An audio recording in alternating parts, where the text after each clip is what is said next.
Assalamualaikum warahmatullahi wabarakatuh.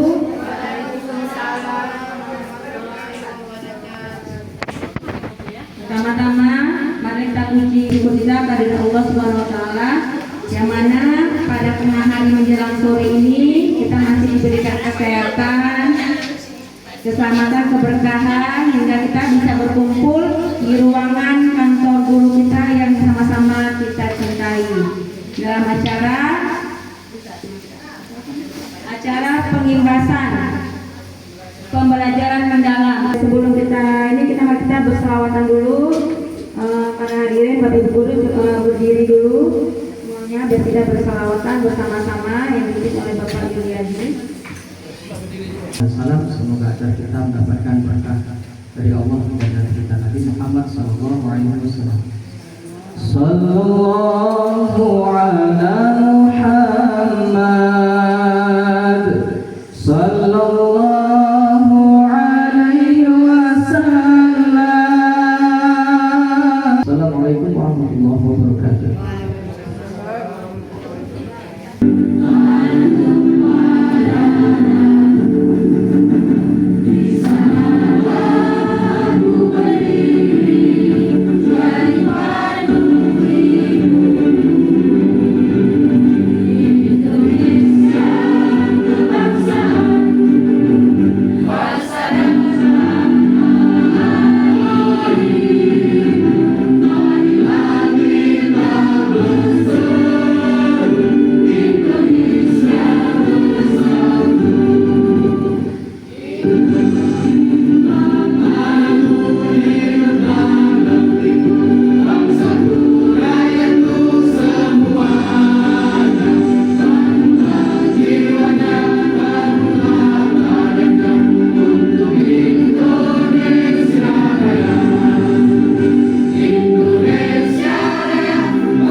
Alhamdulillahirrahmanirrahim. Wassalatu wassalamu ala asrafil anbiya'i wal mursalin wa ala alihi wa sahbihi ajma'in.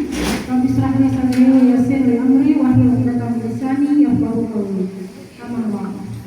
Yang pertama kali dan pastinya segala puji dan syukur kita atas segala rahmat dan hidayah yang diberikan dari Allah Subhanahu wa taala kepada kita semua.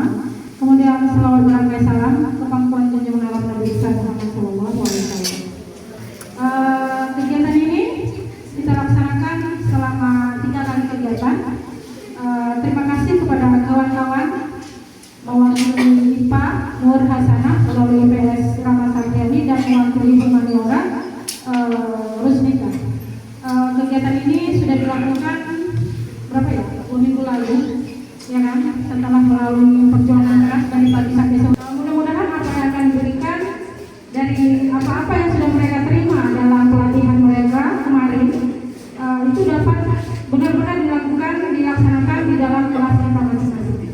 Karena ini adalah pembelajaran mendalam yang memang akan kita gunakan secara langsung dalam kelas kita hari ini. Dengan membaca Bismillahirrahmanirrahim, kegiatan diseminasi pembelajaran mendalam untuk hari ini untuk Rahmat Sarjani akan dilakukan nanti selanjutnya dari Hasanah dan dari Rusmita.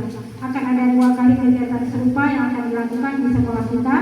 Semoga hari ini dan 2 kegiatan selanjutnya dapat berjalan dengan lancar. Bismillahirrahmanirrahim. Sampai 3 hari ke depannya kita biar mudah dan ini kita lanjut dengan berdoa dulu yang dipimpin oleh Pak Yuliadi. A'udzubillahi minasyaitonirrajim. Bismillahirrahmanirrahim.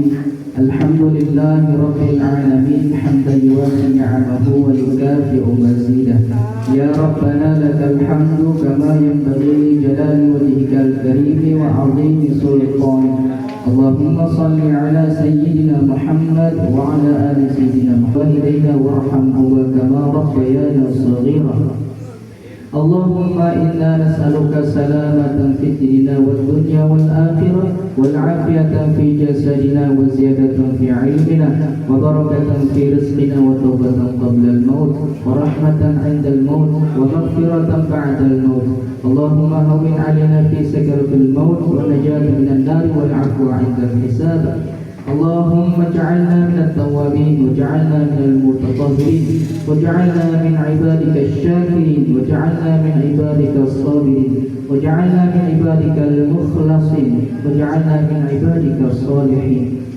ربنا ظلمنا أنفسنا وإن لم تغفر لنا وترحمنا لنكونن من الخاسرين ربنا آتنا في الدنيا حسنة وفي الآخرة حسنة وقنا عذاب النار Walhamdulillahi Rabbil Alamin. Izinkan kami untuk 3 hari ke depan dalam seminggu ini berbagi praktik baik demi kemajuan kita semua, kemajuan diri, murid-murid kita dan sekolah kita akan datangnya. Pertama adalah pola pikir bertumbuh atau growth mindset. Yang kedua, pembelajaran mendalam yang isinya tentang konsep dan kerangka kerja. Yang ketiga, pembelajaran mendalam yang terkandung prinsip dan pengalaman belajar. Yang keempat, asesmen pembelajaran mendalam. Yang kelima, perencanaan pembelajaran mendalam. Dan modul ke-6 tidak saya letakkan di situ. Kalau orang berpikir dengan growth mindset, maka dia yakin masalah yang hanya sedikit itu jalan keluarnya banyak. Karena itu, jangan pernah menyerah, jangan pernah putus asa, yakinlah banyak jalan.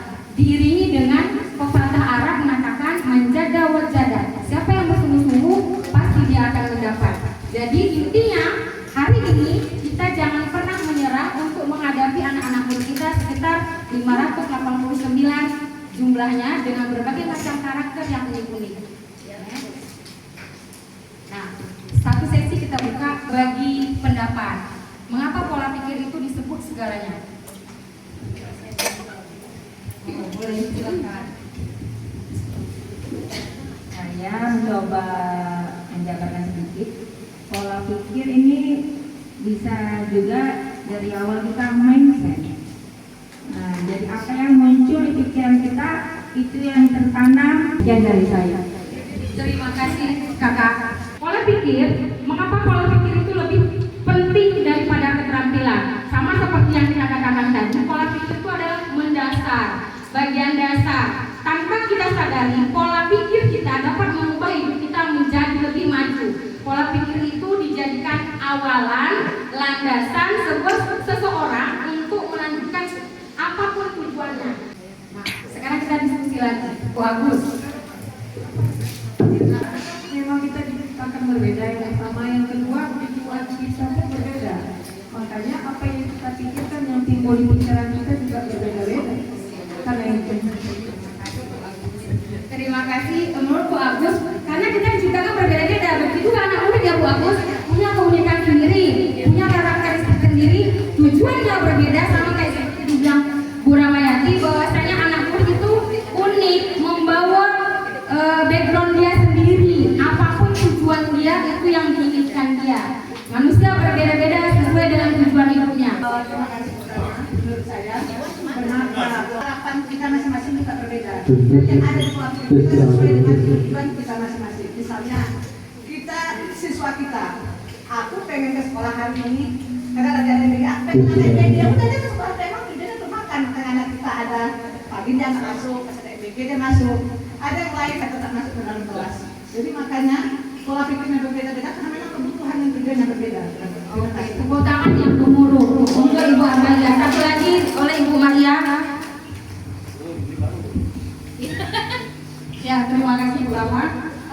Mengapa pola pikir manusia berbeda-beda? Pertama sekali itu tercipta karena dari lingkungan keluarga. Kemudian dari lingkungan keluarga dia keluar ke lingkungan masyarakat sekitarnya. Kemudian keluar dari masyarakat sekitarnya ke lingkungan yang lebih luas lagi. berbeda, kalau keluarganya istilahnya harmonis, istilahnya bapak mamanya istilahnya peduli dengan anak, maka anak itu mindsetnya akan berpikir, oh ya aku harus lebih seperti orang tua. Ataupun terkadang karena pencemaran lingkungan tadi, mindset anak masyarakat yang mengolahnya, masyarakat yang menempatnya. Jadi pola pikir anak pola pikir kita bisa menjadi berbeda-beda karena siapa yang ada di sekitar kita. Begitu. Terima kasih. Oke, terima kasih Bu Maria. Boleh satu lagi mic-nya akan dilempar lagi sebelah terus dari. Kalau menurut saya, pola pikir itu berbeda-beda. Semua karakter manusia itu berbeda. Jadi kalau karakter kita berbeda, pasti pola pikirnya berbeda. Kalau tadi seperti itu, kalau dia berpikir positif ya sudah positif. Kalau dia negatif ya melenceng. Dia melenceng. Apa itu? Ayun, mengapa pola pikir manusia berbeda-beda? Yang pertama, pola pikir ciptaan Tuhan, tetapi bisa dirubah dengan dunia pendidikan. Pendidikan mau formal ataupun lingkungan. Nah, pendidikan yang pertama lingkungan, yaitu dari keluarga dari kecil membentuk mindset manusia yang berbeda-beda pola pikirnya. Sama dengan Bu Maria, dan kemudian dilanjutkan dengan pendidikan yang formal. Mungkin itu aja Bu, yang bisa berubah pola pikir. Terima kasih kawan-kawan, berarti diskusinya berhasil. Kenapa pola pikir kita berbeda-beda? Tergantung dengan backgroundnya murid-murid. Benar sekali, next Ibu. Nah, berdasarkan modul yang kami dapat, mengapa manusia itu berbeda-beda? Ada beberapa hal. Tadi kita udah bilang, mindset itu adalah pola pikir dalam menanggapi sebuah peristiwa. Laki-laki dan perempuan pola pikirnya jauh berbeda. Menurut Aisyah Dahlan, seorang perempuan kalau kurang dari 2.800 berarti pola pikir dia, berarti mindset dia, berarti otak dia sedang tidak baik-baik saja. Tapi kalau laki-laki tidak menggunakan bahasa yang banyak, dia menggunakan aksi yang lebih banyak. Next Ibu. PPD, yang kedua PPD. PPD itu adalah pola pikir tetap. Pola pikir tetap adalah keyakinan bahwa kecerdasan, keterampilan bersifat tetap dan tidak banyak bisa berubah. Yang kedua adalah usaha. Sama seperti yang Bu Maria, Bu Rosdani, Pak Irwansa bilang, bahwasanya manusia itu 3 yang membentuknya: keluarganya, masyarakatnya, lingkungannya, sekolah bisa merubah dia.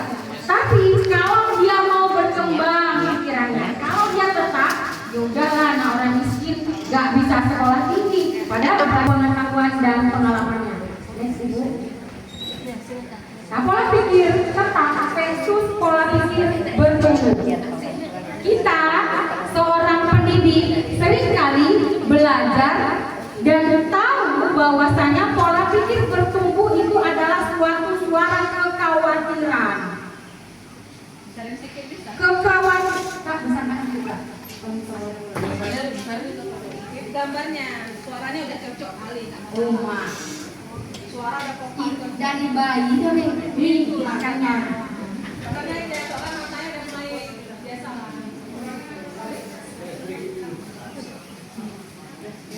Buat suara kekhawatiran, takutnya anaknya nggak sekolah karena orang tuanya nggak punya. Padahal itu ketakutan kita. Kalau kita datang ke rumahnya, rupanya anak orang kaya. Nanti anaknya nggak sekolah jadi apa? Kita khawatir terus. Kekhawatiran kita itu kadang-kadang nggak bersumber. Kita belum lihat dan belum panggil, belum home visit ke rumahnya, tapi hanya sekedar kekhawatiran, sama kayak anak kita di rumah. Khawatir ya nanti nggak makan, dia sakit, padahal pagi hari anak kita jadi makan. Lapar dia jajan lah. Nah kemudian kan pernah untuk bertumbuh diantaranya adalah menimbulkan optimisme. Tanpa kita sadari, kita semua selalu mendukung anak-anak murid kita, apapun background kita, nah, apapun pekerjaan orang tua kita. Kalau kamu mau berubah, pasti bisa. Kita selalu bilang kayak gitu. Kata-kata pasti bisa itu adalah pemberian optimisme kepada anak murid kita, kepada diri kita sebagai seorang pendidik, supaya tetaplah berpikir bahwasanya pasti bisa maju. Next Ibu.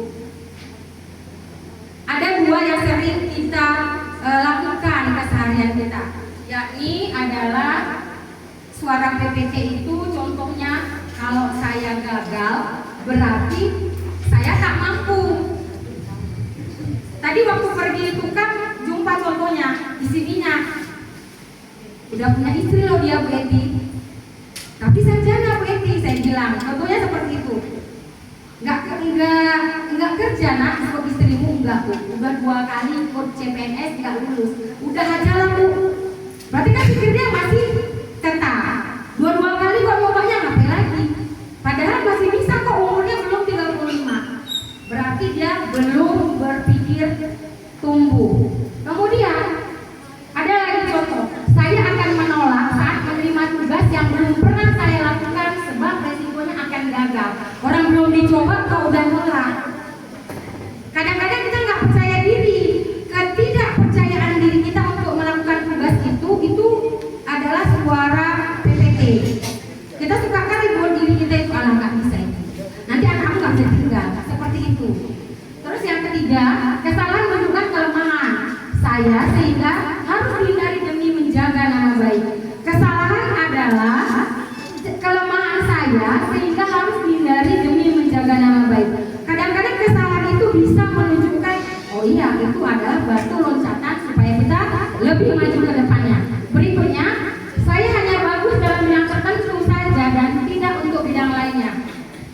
Ini kita rasakan loh pada saat kita kuliah. Saya lulusan geografi, kalau disuruh ngajar bahasa Inggris tentu saya nggak bisa.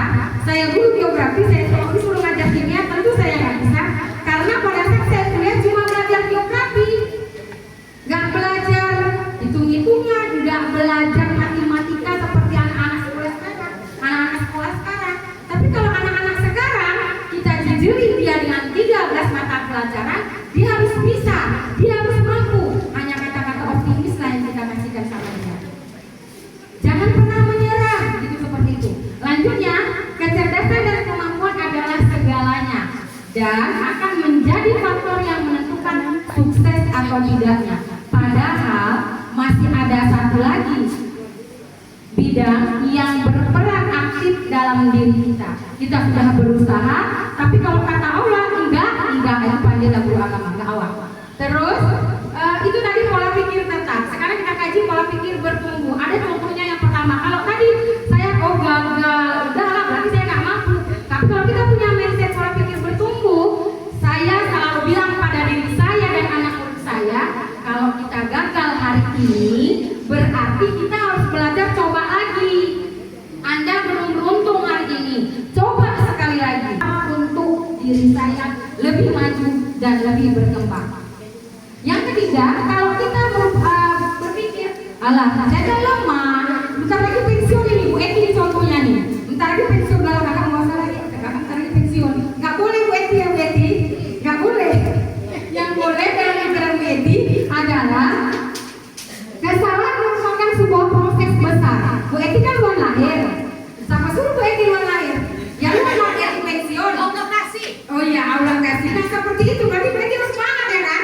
Walaupun Bu Eti bentar lagi pensiun, Bu Eti harus tetap semangat. Aku laluan pensiun lebih enak di rumah di rumah. Oh lebih enak di rumah. Nggak boleh Bu Eti. Setelah Bu Eti keluar dari sini, kan inkuiri kolaboratif. Tanyalah sama guru bahasa Inggris, harusnya seperti itu. Nah, sama-sama kita belajar, saya belajar, kawan-kawan juga belajar untuk berpikir jangan tetap lagi, tapi berpikir untuk tumbuh dan berkembang. Sebenarnya PPT itu sering kali kita lakukan tanpa kita sadari, tapi PPB juga sering kita lakukan tanpa kita sadari. Ada satu pertanyaan, mengapa PPB itu dibutuhkan? Awak hanya kasih contoh sedikit aja. Mengapa PPB itu dibutuhkan? Ternyata awak berpikir gini, untuk coba hal baru. Belum ya. Kenapa sih PPB itu dibutuhkan?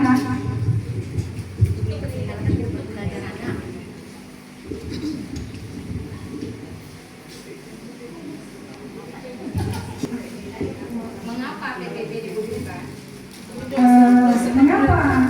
Pola pikir bertumbuh. Mengapa pola pikir bertumbuh dibutuhkan? Karena setiap manusia ini kan dia harus maju. Yes. harus berkembang.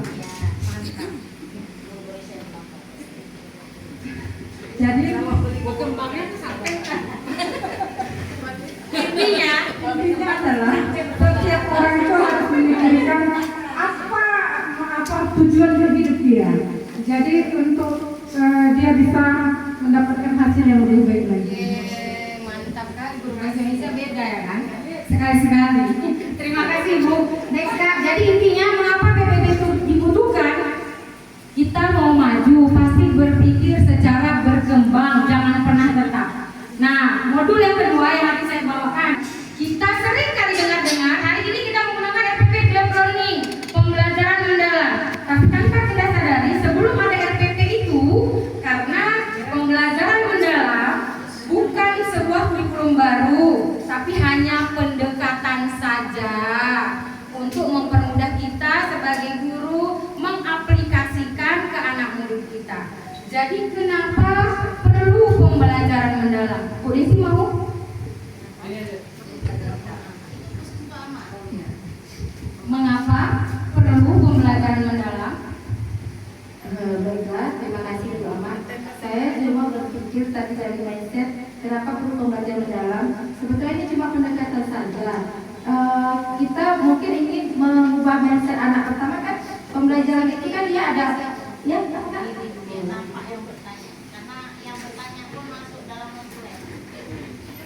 Menurut saya mengapa perlu pembelajaran mendalam? Ini kan hanya pendekatan saja. Modelnya kan itu juga.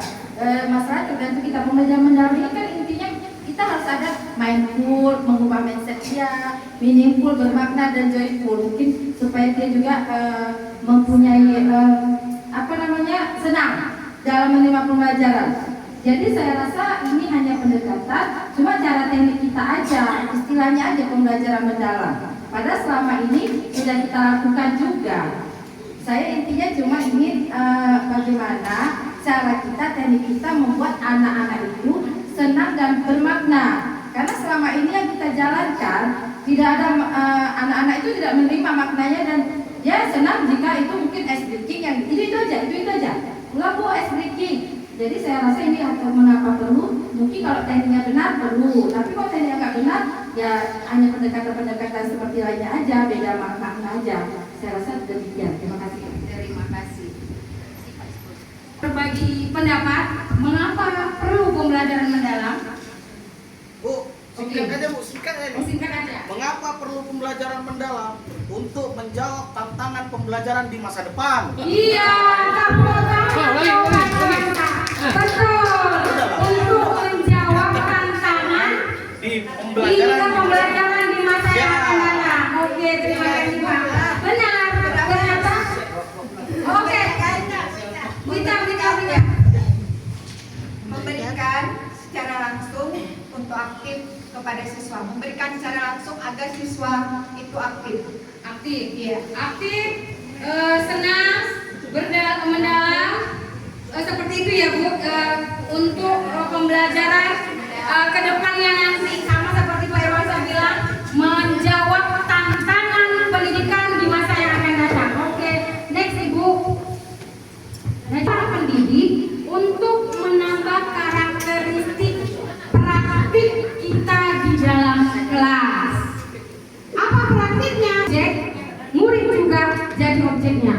Yang kedua, berkesadaran. Guru membimbing murid tadi belajar sesuai dengan apa yang dirasakan dia, apa yang didapatkan dia dalam kehidupan dia. Kemudian dia sadar tujuan dia dalam menuntut ilmu itu untuk apa. Berikutnya Ibu, memuliakan. Memuliakan ini terkadang dilema di sekolah kita. Guru ingin menjalin hubungan yang baik kepada anak murid, murid dengan murid baik, guru dengan guru baik. Terkadang jadi dilemanya di mana kita ingin ajarkan anak murid kita berbicara yang baik, tapi di rumah background dia bicaranya bukan yang baik yang sama seperti kita harapkan. Itulah ekstra kita bagaimana cara mengajarkan memuliakan itu adalah salah satu yang berpikir kritis agar proses pembelajaran nanti di dalam kelas nggak itu aja. bilang polisi, anak-anak kita suka breaking lah Bu. Tidak selamanya breaking itu menjadikan pembelajaran menggembirakan. Tapi breaking itu dibutuhkan sekian persennya untuk membangkitkan mood belajar dan membangkitkan mood kita sebagai seorang pendidik. Jadi antara breaking dan pembelajaran yang menyenangkan dia seiring sejalan. Next Ibu. Yang berikutnya pemanfaatan teknologi digital. Kita pada saat supervisi atau observasi pembelajaran disarankan kita menggunakan digital, teknologi digital, baik menggunakan Infokus, komputer atau penggunaan HP untuk anak-anak. Sekarang bertolak belakang, anak-anak tidak boleh menggunakan HP, tapi bagi saya kalau dia kita backup, kita simpan, kita kembalikan pada saat nanti kita gunakan, itu sah-sah aja asal ada kesepakatan yang mendalam antara kita dengan anak murid kita. Berikutnya, multi atau interdisiplin ilmu. Guru dan murid lebih dapat menerapkan disiplin ilmu. Disiplin ilmu itu maksudnya adalah kita, contohnya saya guru geografi, pada saat mengajarkan proses pembuatan peta, saya hanya mengajarkan syarat-syarat peta, tapi saya nggak mengajarkan bagaimana cara menggambar peta. 1. 8 profil lulusan, 1. 3 kerangka belajar, 1. prinsip pembelajaran mendalam, 4 kerangka berpikir pembelajaran mendalam. Hanya 1 yang dibutuhkan. 1 itu apa? 8 profil lulusan. 1 itu apa? 3 prinsip pembelajaran mendalam. 1 itu apa? 3 makna pembelajaran mendalam. 1 itu apa? 4 kerangka belajar pembelajaran mendalam. Sehingga disingkat dengan 8, 3, 3, 4. Kita bahas satu persatu. Memuliakan. Tadi dari awal saya sudah bilang memuliakan itu adalah hubungan yang baik antara guru dengan guru, murid dengan murid, murid dengan guru, dan semua stakeholder sekolah kita. Hanya membutuhkan kita berpikir bagaimana si kelas itu, bagaimana si murid itu sadar, bermakna, menggembirakan. Sadar itu hari ini kita belajar apa? Nah, tujuan pembelajaran kita apa? Tujuan bersekolah, cita-citamu itu untuk apa? Harapan orang tuamu itu untuk apa? Kita sadarkan, kita bangkitkan bahwasanya tantangan masa depan Indonesia menuju 2045 Indonesia emas berat. Kita sadarkan dia. Kemudian kita ajarkan dia pembelajaran itu menjadi bermakna. Artinya adalah kita nggak payah-payah lagi bilang komputer sampai itu nggak perlu lagi. Tapi dia bermakna pembelajaran kita itu sesuai dengan kehidupan kita. Kita ajarkan kebersihan itu sebagian daripada iman. Dia sadar itu membekas pada diri kita. Rata-rata kita sadari atau tidak kita sadari, gen Z dan gen alpha mager, malas gerak. Ada sampah di depan dia, kalau nggak berkoyak, kalau bilang kau itu, kadang-kadang kita suka terlupa kayak gini. Saya juga sering terlupa. Hari ini, dia terlambat, dia diajak terlambat. Hari ini padahal di 2 jam pelajaran. Kalau awak opini dia, saya jawab, kan? Kayak gitu, dirawat sendiri kayak gitu. Ternyata anak-anak yang nggak terima pelajaran dari kita, dia tuh jenuh. Ibu itu kita disiap-siapkan, ya udahlah, mantap lah, ke kantin aja. Ternyata itu nggak boleh. Jadi kita harus buat kelas itu menjadi menyenangkan, menggembirakan, membekas dan bermakna pada diri dia. Suatu saat nanti dia ingat, oh seperti ini, dan dihubungkan dia pada kehidupan dia. Ternyata apa yang dikatakan ibu itu betul. Ternyata apa yang dikatakan bapak itu betul. Enggak lagi dia bilang apa yang dikatakan emak ayahku betul. Tanpa kita sadari, kakak-kakak atau bapak-bapak yang masih punya anaknya sekolah SD atau TK, dia suka bilang kayak gini,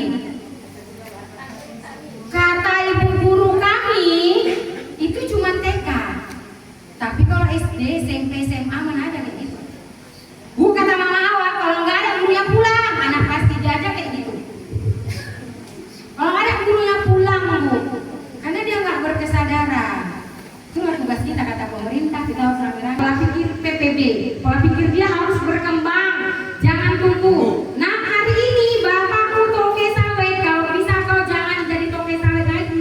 Jadi apa? Lebih tinggi daripada toke sawit, punya pabrik sawit. Tapi ada juga kok anak kita, hari ini bapakku toke sawit, tahun depan kau jadi apa? Ninja sawitku ada. Itu pola pikir tetap.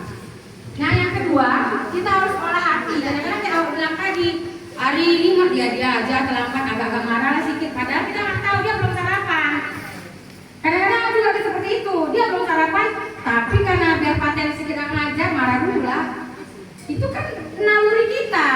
Masa dia aja yang telat, kan itu.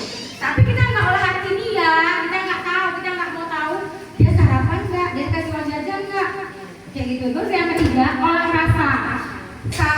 Semestinya kita dengan murid ini, dia terpaksa punya ngalah. Ternyata tanpa disadari itulah dia olah rasa. Kita menyadari, oh iya dia lapar. Ayo kita makan sama-sama. Ayo kita ngopi sama-sama. Kayaknya bapak-bapak laki-laki sering ngajak anak-anaknya minum kopi. Udah betul tuh Pak. Itu adalah olah rasa. Kita masuk ke level dia. Itulah dia. Terus yang terakhir adalah olahraga.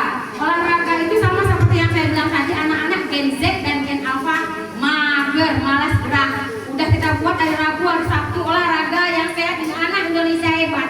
Tapi udah hampir 1 semester orang lupa. Senam dan lari beda. Mungkin gerakannya hampir mirip tapi kekuatannya beda. Tapi nggak dilakukan sama anak-anak kita. Next Ibu. Nah pembelajaran mendalam itu hal yang paling pertama sekali itu ada 3. Yang pertama kita harus prosesnya C1, C2. Dulu kita terkenal taksonomi belum, sekarang namanya taksonomi Solo. Agak-agak pemerintah berubah lah dia namanya, tapi maknanya sama aja. Yang pertama kita harus C1 dulu. Olah apa dulu? Olah hati, olah rasa, olah raga, dan olah pikir. Kita pahami dia, kita satukan 4 olah tadi. Kita menjadi dia menjadi kita. Dan sekali lagi saya bilang, kadang-kadang kita sering kok bilang, nah lingkaran yang kedua, kita harus mengaplikasikan itu memberi contoh. Nah, saya mengutip sebuah kata-kata dari senior. Senior saya bilang kayak gini, kebetulan dia pada saat itu jadi wali kelas anak yang agak-agak strong. Wah, senior saya bilang kayak gini, hari ini emak anakmu orang miskin kan?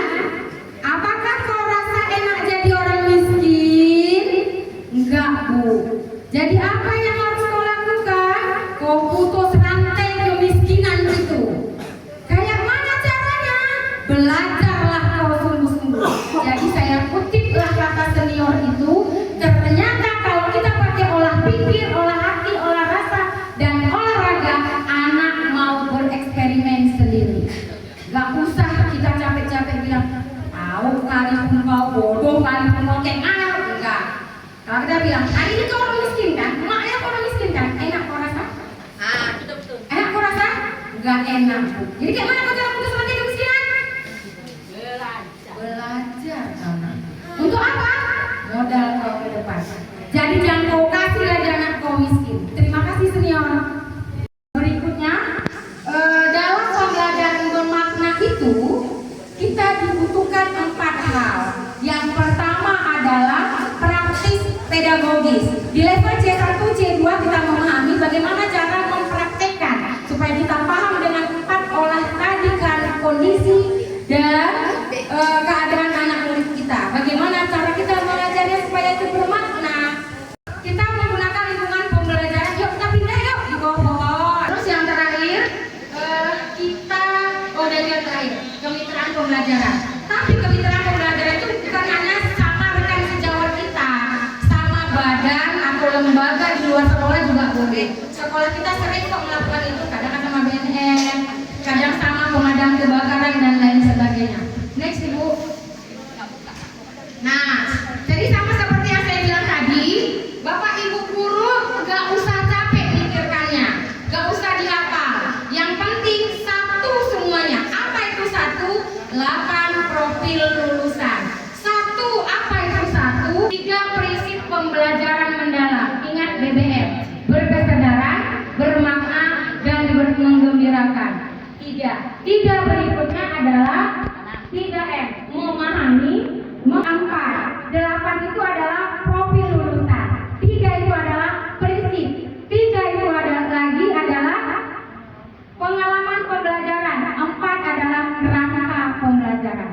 menjadi guru wali. Guru wali, wali kelas, guru mata pelajaran, guru bimbingan konseling merupakan satu kemitraan yang gak bisa putus. Itulah contoh yang paling dalam inquiry kolaboratif. Udah, saya gak banyak-banyak. Sekarang kita bagi kelompok 1, 2, 3, 4. 4 kelompok saya kasih 2 spidol, 2 warna. Saya kasih 1 kertas plano. Tugasnya adalah gambarkan oleh kawan-kawan semua dengan menggunakan 4 olah, dengan menggunakan 8, 3, 3, 4. Mau dibawa kemana anak muridnya? Ketua kelompoknya boleh ambil jadi sikis 3, 3, 4.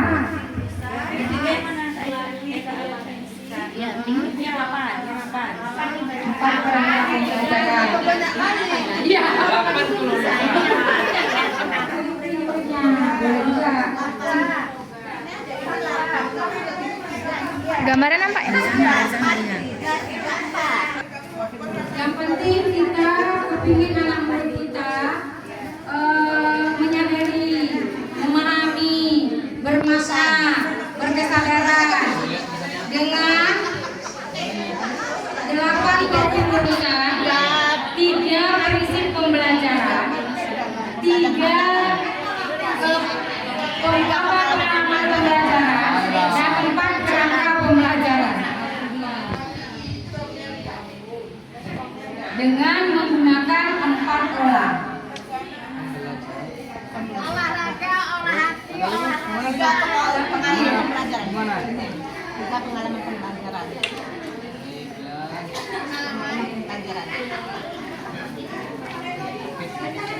Hapuskan banyak. Langsung banyak pembelajaran. Iwan ada Iwan semuanya. Iwan, banyak lagi lawan. Ada yang pegang tangan, ada yang nulis. Baru kita siap.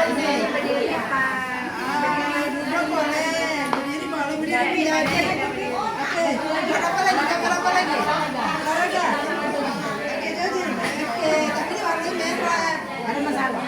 Oh, tak berkenan. Anak Indonesia. Sekarang kok bisa?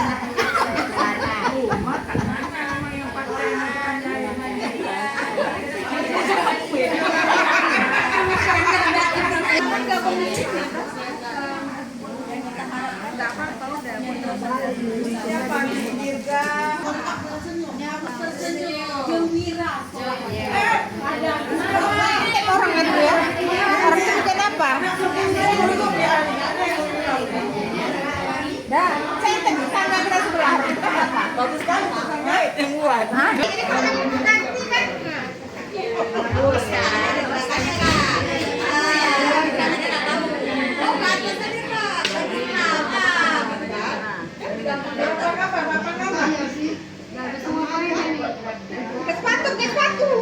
Dia mau sama-sama jadi orang yang baik. Kenapa jadi orang yang baik? Karena dia punya bilang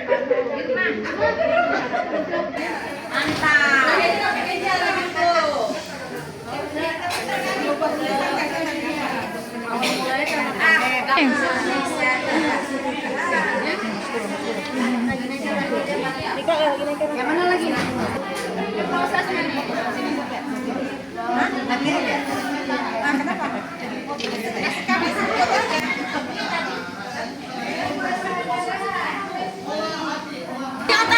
Assalamualaikum warahmatullahi wabarakatuh. IPS memahami 8, 3, 3, 4. Kamu mau, kamu tahu, kamu bisa. Akan mengomentasikan apa yang telah kami diskusikan barusan. Terlihat mungkin yang baik karena kami di dalamnya tidak ada guru seni. Masalah gambar tidak ada masalah mungkin, tetapi makna yang terkandung atau yang tersirat mudah-mudahan Bapak Ibu bisa terima semuanya. Kita duduk 3, 3, 4. Yang pertama saya ingin menjelaskan terkait dengan olah pembelajaran. Di Indonesia anak-anak kita harus mempunyai pola pikir. Makanya di sini kami tulis tanda tanya, artinya supaya langsung ada ilmu yang harus terkait ilmu. Itu yang memahami kita pembelajaran. Dan kemudian yang kedua olah rasa. Di sini ada gambar semacam itu, bukan terkait dengan makanan yang harusnya peka terhadap lingkungan, menerima kritikan orang lain serta memahami apa yang dibutuhkan oleh siswa yang lain. Kemudian olah hati. Di sini ada gambar jantung berwarna merah, artinya harus suci tanpa noda. Jadi kita anak-anak harus diwajibkan mempunyai hati yang bersih, yang mempunyai jiwa yang lurus segar. Pertama beriman dan bertakwa. Makanya ilustrasinya ada orang mengambil ada gambar kopiah menunjukkan anak-anak kita selalu beraktivitas yang Islami, mengaji, sholat, puasa dan lain sebagainya. Kemudian ada orang gerakan. Kami di sini ada bendera merah putih. Tentunya Pancasila ini yang harus ditegakkan sesuai dengan undang-undang. Dan kemudian ada orang kritis, harus berpikir dan jernih. Kemudian ada kreativitas, ada kolaborasi, kemandirian, kesehatan, serta komunikasi dengan baik. Kemudian ada tiga memahami.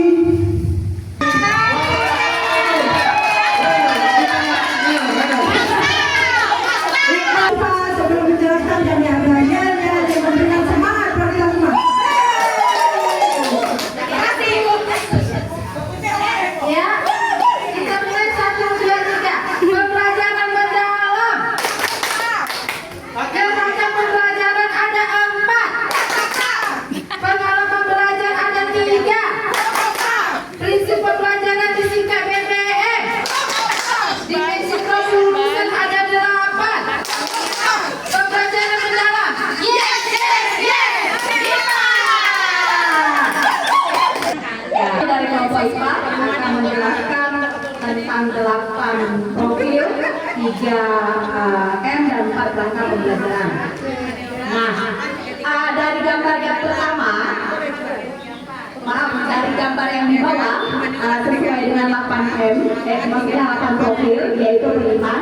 Diharapkan sekolah kita ini menghasilkan anak-anak yang beriman, bertakwa, tahu melaksanakan agama sesuai dengan kepercayaannya masing-masing. Untuk gambar yang ini ada banyak makna. Yang pertama, belajar di kelas itu harus berkolaborasi, baik itu laki-laki dan perempuan, baik dia berlainan agama dan seterusnya.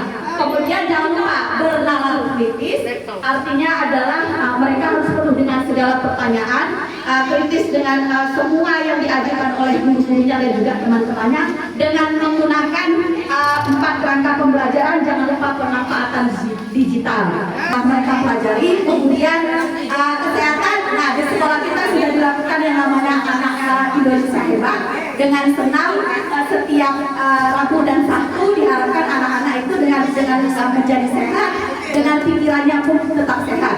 Kemudian dalam proses pembelajaran juga diperlukan komunikasi yang baik, tidak menggunakan bahasa yang sembarangan. Itu yang diharapkan dari 8 profil itu. Dan yang ini adalah gambar bahwa anak itu harus punya olah rasa, olah hati, kemudian itu tadi ada olahraga, dan kemudian satu lagi olah pikir sesuai dengan gambar yang nomor 1. Jadi muncul kemandirian di antara anak-anak yang sedang belajar. Artinya apa? Di sini sudah lengkap.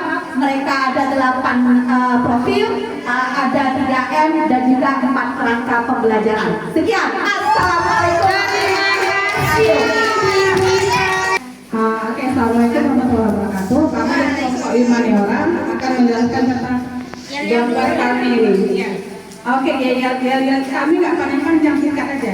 Humaniora, pembelajaran mendalam 8334. Humaniora, memanusiakan manusia. Yes, yes, yes. Oke, memanusiakan manusia.